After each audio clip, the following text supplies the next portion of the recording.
In today's episode, I talk with Ebonie, and she allowed herself to become very intimate in revealing her truth. This conversation may bring up a lot of discomfort and triggers. Be aware. I ask the listener to be responsible for their own emotions. For those that may know someone similar to Ebonie or possibly know her personally, I ask that you sit in the discomfort of, I did not know and I did not see. You also may have an energy of wanting to rescue or save or fix. I ask that you sit in that discomfort and transform it into being a support system by asking them, how can I support you? What is it that you need? And for those living in this story, I see you. This is warrior work. Please remember, the strongest thing you can do for yourself when you're overwhelmed is ask for help. You do not have to do this alone.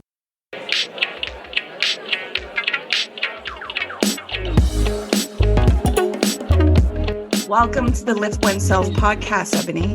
Thank you for having me. How is your heart doing? Depends on the day, I'd say. I don't know how to answer how my heart is doing, to be honest. Take a moment, close your eyes, and check in with yourself. Well, the first thing that comes to mind is probably I'm feeling lonely. So I'm just feeling a little bit isolated, lonely, and the fear of missing out. But what am I missing out on if everybody else is in lockdown and isolation as well? Kind of feels like time is passing, but we're at a standstill. But it feels really weird to feel like you're missing out, yet you're not. You're right. It does. And I have to keep reminding myself there's still a 2 at the beginning of my age. I'm still in my 20s. Like there's still so much time, although there isn't. I appreciate you being honest with that reflection.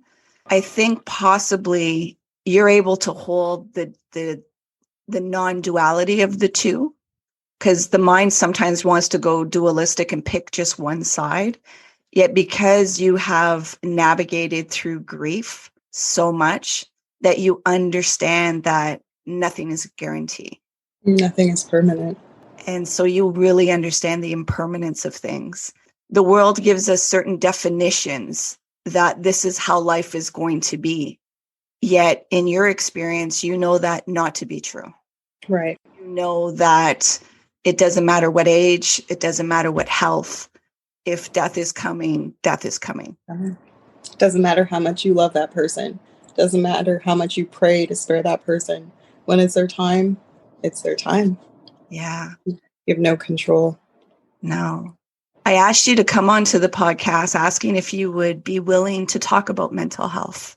And you graciously said yes right away. Could you elaborate a little bit more on when you first started realizing, and what was the experience that had you recognize these places and these spots inside you? I would have been probably about 17 when I first started to feel depression, I'd say. It was the first time that I wasn't looking at life through rose-colored lenses. It was the first time I realized, oh, okay, this is what stress feels like. This is what it feels like to really hurt. This is what it feels like to be lost. This is what it feels like to be alone. These were feelings I'd never experienced until I was actually almost 18. This may sound small, but I had a boyfriend at a way too young age in retrospect. And we were together for a very long time. So through all of our formative years, really.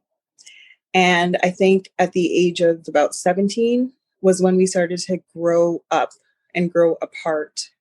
Having this person who was like everything, like I didn't know anything else. Taking something on like a relationship that deep at such a young age comes with things that we were way too young to be dealing with at the time. That's when I really started to feel like deep, deep pain, to be completely honest, betrayal. And then when I was 18 to 19, my grandfather, who lived with me for a lot of my life, was just like everything to me. He started to get sick and frail. And I remember that was my first time feeling like super anxious. Like I couldn't really sleep. I was always worried. I was constantly worried and stressed about what was happening with my grandfather because he was in Jamaica. And then at 19, I eventually lost my grandfather very suddenly. And that was by far the hardest loss. It was my first close loss and a very difficult one. And then 9 months later, my grandmother, who I was also very close with, we share a birthday, we were just always very, very close. She passed away 9 months later. I was already traumatized from that because I remember my grandfather the day he passed away. And like I said, I was so anxious. I was so stressed. I worked at a nursing home at the time, and I was just doing everything I could to get things to help him, get a nurse in Jamaica to take care of him, like get everything to basically just make sure he stayed alive as long as possible. And I remember it was Mother's Day weekend 10 years ago, and he kind of bounced back, and he was strong, and we were all so excited. I remember it was a Saturday night, and I was like crying tears of joy. And then Monday I was home, and I woke up to a phone call from my dad, like with a very calm, quiet voice, and he told me that my grandfather had passed away. I just never felt anything like that. He had just picked my mom up from work, and they were on their way home, but I was alone. And I remember just calling a cousin of mine who had just found out. And we sat on the phone for maybe an hour just screaming. I just didn't know what to do. From then, I was always afraid of receiving phone calls, especially when I was sleeping. Like I said, 9 months later, March 2012, I was sleeping and I had the house phone in my bedroom. House phones were a thing back then. And I picked up the phone, and my uncle was like sounding very frantic. And I was like, is everything okay? And he's like, no, everything is not okay. And I was like, oh, my dad was in the shower. I got up, I brought the phone to him in the shower because I couldn't handle hearing the news. My anxiety would not let me. And then I heard my dad turn off the water, go in the room to my mom. Next thing you know, I hear my mom screaming. I locked my door and I just covered my ears because I knew someone had died. I didn't want to know who. So I really spent that entire day locked in my room while my mom was screaming and everybody else was screaming, and I didn't even know who died. Eventually, I pieced it together by hearing through the walls that it was my grandma who passed away. That was March of 2012. 2013, September 16th is my birthday. I was in Toronto. My dad called and said that Uncle Nixon was on his way to the hospital. I'm not sure what's wrong. And I was kind of worried, but come on, like, it's Uncle Nixon. He's a young, agile guy. He'll be fine. Like, I know he'd have problems with his knees, sometimes his head, like, so it's fine. He'll be fine. But I was also kind of like weirded out by that, just by the tone in my dad's voice. And also because he had just wished me a happy birthday on Facebook. So it was just like, huh? Like, that was quick. I remember I was getting on a flight to come back home, and I was next in line to check in, and my phone rang, and it was my sister with a cousin because they were planning a surprise birthday party for me that Uncle Nixon was supposed to be at. So people were over at our house, and my sister was just crying. And I knew, once again, all of this happened in a very short time. A lot of it had to do with phone calls. Usually I was asleep or away from my family. Mm-hmm. So now I have this anxiety of being away, being too far away, going to sleep. I had issues sleeping for a while, insomnia, because I was just so anxious, especially because I live in another city. That just amplified my anxiety.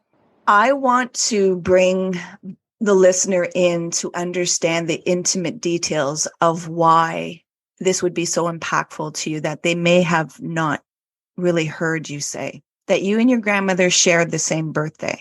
Right. And when did she pass away? She actually passed away the day before, on March 2nd, 2012. My uncle, who passed away in 2013, his birthday is March 3rd. So she died the day before his birthday. And then your uncle passed away when? The following year on her birthday, which is also my birthday. I remember that first birthday without her was just strange. And then it's also, I felt like I understood my family's grief, of course, but it was just very difficult. Like, it was like, I can't open Facebook. I cannot go on Instagram. Like, I just have to avoid social media. It got to the point where, like, I remember I was in Edmonton. I was living in Edmonton, and I had a birthday. I think it was my 24th birthday. And by now, my uncle has passed. Grandma's passed. September 16th is just a strange day. And I cried the entire day. Like I could not stop crying. And I was trying so hard because I'm like, it's my birthday. My friends are trying to celebrate, trying to take me out. Let's go shopping. Let's do something. But I just couldn't. I just had to cry. I literally closed the blind, closed the door, and cried. And everybody who called me, I was crying. I couldn't hold it in. The following birthday, I made it a point to say, like, maybe I should just be away from my family. Like, maybe I need to run away. So I'd always leave Ottawa on September 16th. They're going to Uncle Nixon's grave. They're going, and rightfully so. You know, we all Mhm. share a day now, Yeah. but it was just very difficult for me. And it Yeah. almost felt like there was some kind of, like, my birthday was this weird day where something bad was going to happen, you know? Like there were just too many things tied to it. So I started to kind of expect something to go wrong, expect something to happen. So I just felt the need to remove myself and almost pretend nothing was happening.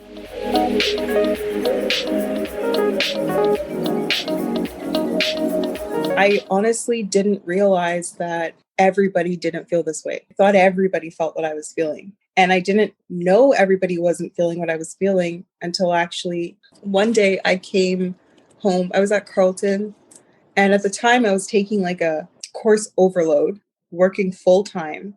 And like it was my first, I think it was my first year with the government. So it was all brand new, too much, but I feel like I could always do too much. I remember just, it was probably winter and it was dark and I was just over it. I was tired and just being depressed. Like every day I felt like I was, like I weighed 1,000 pounds, like everything was just heavy. And I was just so unhappy without realizing I was so unhappy. And I don't remember how the conversation came up, but I was talking to my dad. I may have started crying or something as usual. I don't remember how it started, like I said, but I do remember saying, like, have you never thought of suicide? He was like, never. He was so shocked that I said that. He was like, I've never once, like, so many things have happened in my life, and I've never once thought to kill myself. And I was just stunned. Like, you never thought about killing yourself? Like, I didn't know people didn't think about this all the time. Like, I thought everybody got to the point of feeling so weighed down, so unhappy, so like stuck. Like, there's no way out. I thought everybody, that crossed everybody's mind at some point, you know? But it wasn't until then that my father, who is 26 years older than me. So many more things have happened in his life. At the time, his father was very sick and they gave him, like, I think a few months at the time to live. I'm thinking, you're looking at your father go through all this pain. At this point, my grandma had passed away and you haven't thought to kill yourself. It was just a very big awakening for me to realize that my feelings were not, I don't want to say the norm, but I didn't have to feel that way, right? That was the first time I started to consider, maybe I do need therapy. Maybe I do need some form of medication because I've always been afraid of medication and becoming dependent on it. And it was the first time I thought, wow, maybe I should consider this because I don't think it's safe to feel like, uh-oh, I'm stuck. This is my one way out, you know? Did you ever get help? I did, actually. I think I avoided it for a while. I just felt like, first of all, I knew I was depressed but, and anxious, but I was going through life feeling just fine. Like I could manage it. I had it under control. And it wasn't actually until 2018 when it just, I think it was like a weekend of one thing after the other. And it was actually Ariel's birthday weekend. And if you know me, you know how important Ariel is to me. Her birthday is like a national holiday for me. Like nothing comes in the way of Ariel's birthday. And I remember so many things were happening leading up to her birthday. And I literally called, like crying, called some therapist's office and said, I need to come in. Like I need to talk to somebody. They scheduled me for her birthday. And I went in kind of feeling like I got this. Next thing you know, I am crying, disgusting snot, like bringing up things from when I was like 16 years old. And I'm embarrassed because I'm like, where is this coming from? Like, I had no idea I was suppressing all of these things. Like, I'm walking around every day with all this on my shoulders and I had no idea. So that was very therapeutic. That first session, I know A lot of people say they don't get much out of their first session, but I probably got the most out of my first session. So I let it all out and I heard what the therapist had to say. And that was probably everything I needed. Like it was just, I don't remember all the sessions after that. Mm. Your grandfather passed away in 2011 to 2018. Did you have anyone that you could confide in, that you could talk with? Yes. And thank God for them. There are three, I call them my three gems who I can say anything to. Sometimes I really do feel sorry for them with all the things I lay on them. What is the difference between them and a therapist? Maybe my friends tell me what I want to hear at times. They probably don't give me that raw, like what I really need. Whereas the therapist doesn't have anything to lose. They're going to tell me what I need to hear. It's their job to do that. That's where a lot of people will avoid a therapist because it feels like it's a stranger and how can I open myself up? Yet not allowing themselves to see that when somebody knows you very intimately, they have biases and it can be difficult to be honest with you because they understand that certain things that they may say to you may trigger more emotions. Very true. And it is very difficult to witness that in somebody else. Yet if you understand the benefit of helping somebody to come out of their own suffering. And I do feel like it's a little easier to speak to a therapist, as crazy as that may sound, but they don't know me and I don't have to deal with them on a daily basis. Whatever I say, no matter how hard it is to hear, they can handle it. Whereas, as I've expressed, I've had some pretty deep feelings that not everybody can handle, like thoughts of suicide and things like that, like major, major depression. And it's hard to put that on people who I know love and care about me because that just hurts them, it stresses them out. I, I don't want them to know these things. Like even I know my parents know these things about me, like know my struggles with depression, anxiety, suicidal thoughts. And I see how it affects them, like how much it hurts them.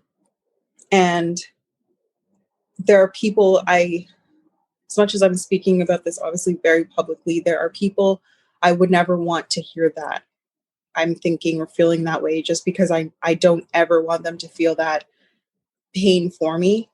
What I love about your story too is your self-acceptance. You need acceptance of yourself to be able to be transparent and be self-aware. I understand the stigma in the world that's still here about mental health and suicide. And the self-acceptance of that is huge. You're standing in your truth. And it takes the work to be able to stand in your truth and to be able to talk about it so confidently. Because when you show that, you know that that's going to hit some people's narratives that they don't want to accept that. They don't want to hear that. They don't want to see that. Okay. Yet your self-acceptance is huge. You didn't see that before? Nope. Imagine what you have to accept of yourself to be able to say that. Yeah. But I just know I'm very self-aware, but that's where it ends. Like I didn't think of it as me accepting myself. So that's new. Mental health is a responsibility within. And when you become overwhelmed, the strongest, courageous thing you can do is ask for help. You do not have to do it alone. I think there's not enough dialogue around suicide. I agree. Because the only way that you can get help or you can change is by acknowledging something. And if you don't have a space to be able to be open without people trying to change your truth, you're not able to acknowledge anything.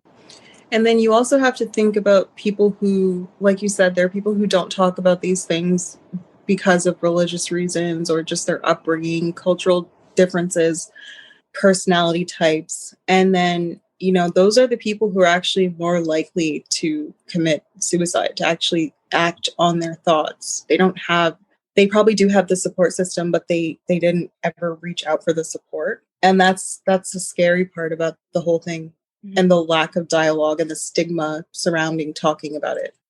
What is one stigma you would love to erase? There are so many stigmas I would love to erase. Name them off. The stigma surrounding mental health, first of all, just because we're on the topic, and I just can't believe that people still think that you're weak if you're depressed. It almost feels like an inconvenience to speak your truth because it makes other people uncomfortable. It makes other people uncomfortable, and it makes that there are still people out there who are going to hear this, or if I ever said it to them, they're like, you are weak, you're unstable, all these things. But like, if you want me to be completely honest, I feel like I'm one of the stronger people I know, right? Because I can open up, I can talk about this, and your thoughts don't actually affect me. What you think is your problem. Depression, anxiety, all these things, a lot of them have a genetic component. A lot of these things happen before you even know yourself. You become predisposed to certain things and you had nothing to do with it. You were in your mother's womb or at a very young age. You're not to blame. It's okay. Clearly, I have anxiety. Let me just give an example. Like, before I had my anxiety under control, and before I knew I had generalized anxiety disorder, I remember my brother was crying. He was in another room and I heard him crying. My mom was in Jamaica. Immediately, I froze. I was literally paralyzed with fear because, the people, your parents, your siblings, those are the closest people to you, right? Your children, if you have children. Something happens to any of them. Like, for me, I don't know what I would do. I don't want to think about it. But my mom, I believe she was even with Ariel. And I was thinking, he got some kind of news that was bad. So I froze and I just cried.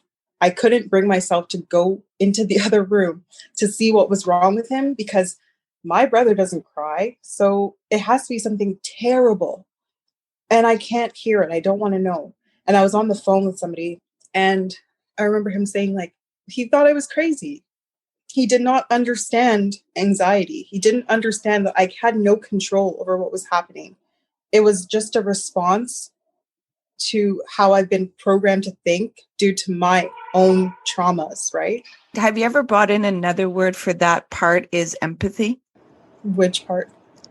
When you heard your brother crying and it froze you, rather than the anxiety, it's the empathy of recognizing I'm going to feel what he's feeling and he's possibly going to say something that's going to make me as vulnerable as he is.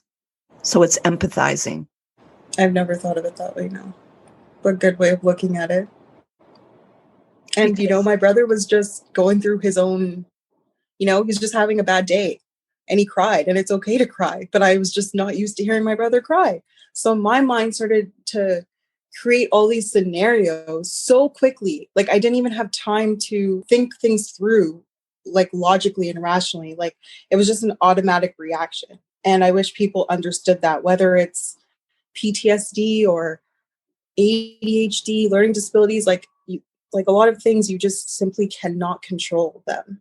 And it really upsets me when people are like, it's mind over matter. When you hear sadness with your family members, you have not been able to allow yourself to allow them to have their own emotions. I guess not. And so anytime that they're upset, oh my gosh, the hot potatoes coming towards me. But I think that also comes with being like an empath, because it doesn't matter what people are feeling, I'm going to feel it. And I think that's also where my depression and anxiety stem from, because I'm so hypersensitive. So See, I you think just that's brought the empath, and you see how just a minute ago when you used anxiety for seeing your brother and I said empathy, you were like, I hadn't seen it that way. You're right. I've always known that I was more sensitive than others. Like, something happens and I'm so affected, and other people are just like, moving on. I've always kind of known that, like, for example, I think this comes with being the hypersensitive and just aware, just always being very observant and studying people. But I've always known that people were not comfortable with themselves. Like, and that's another reason why I think I've always liked to keep to myself. I have very few friends. I'm not out there like that. You're not going to see me on social media like that. But it just always felt kind of fake, like, and that's probably what I was feeling, this fake sense of happiness and security. And when this pandemic started, I was like, okay, I'm not crazy. I was feeling this all along because I started to see people who seemed to have it all together completely come undone, all because there was nowhere else to hide. They had to sit at home, confront themselves, confront whoever they were in a relationship with. There are a lot of people out there who really don't like themselves. They don't like to be alone with themselves. They don't want to confront their thoughts. They haven't learned themselves. They don't know themselves. And then often people who don't know themselves end up with a partner they don't even really know, because how could you be in a secure, healthy relationship when you aren't even secure and healthy within yourself? So I just observed a lot of that since March 2020. And I've just realized that it's not a me problem. It's not a person. If you have thoughts that are out of the ordinary or feelings that are out of the ordinary and people don't understand, they just haven't discovered that part of themselves yet. Is there anything that you would like to tell the listeners? Well, what I would say is be careful how you treat people.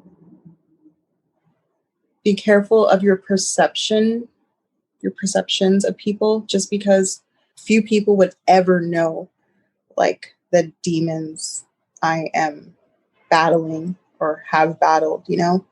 There have definitely been times where people have no idea how much that little thing they said, or that little, just like a little action, like really kind of, I was already at the edge and you pushed me a little bit. And I just think people should be careful. You just never know what people are going through. You just don't know. And you could be so close, family, or feel like you know someone so well and you just don't. Be careful, be kind, listen, observe. I appreciate you sharing that. I appreciate you opening up, and I don't take this lightly. I also thank you for giving the gift for other people to open up, to see that, you know what, I don't have to be alone in this. Thank you for allowing me this platform to speak about my struggles with mental health and grief and loss. I really appreciate you for having me. Thank you for making it all the way to the end. And as I mentioned at the beginning, this conversation may have brought up triggers, discomfort. Know that there's help out there. And the strongest thing you can do for yourself is to ask for it. You don't have to do anything alone. I appreciate you being here and sharing the space of conversation so that we can erase the stigmas surrounding mental health. Please subscribe to our podcast, and where possible, leave a review. Until next time, remember, be kind and gentle towards yourself. You matter.